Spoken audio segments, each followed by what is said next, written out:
11 years ago was a long time ago. And when I first heard that diagnosis that I had lung cancer, to me that was a death sentence. For me to still be here talking about my journey is all because of the research that's been done. It's an amazing story, and I feel fortunate to be one that tells it.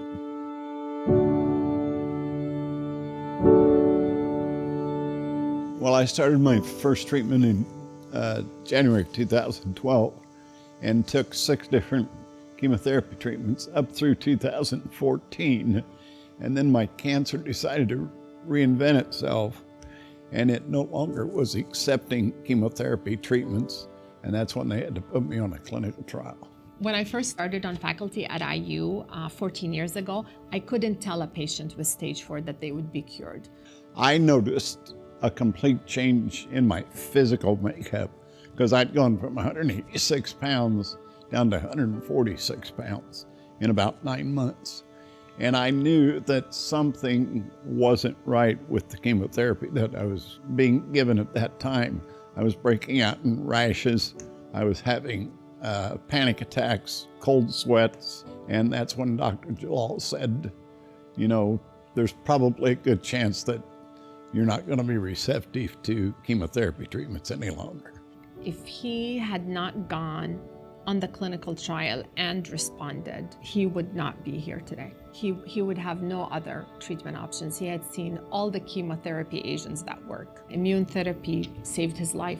This is why you put patients on a clinical trial.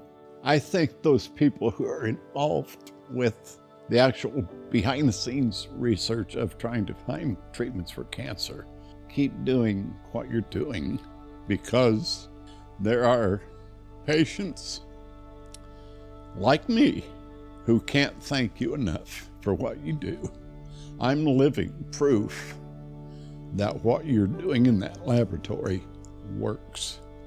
Research, I would say, is a team effort. I think of myself and Mr. O'Brien as a team. The truth is, if he wasn't willing to take the risks, I wouldn't have been able to make a difference.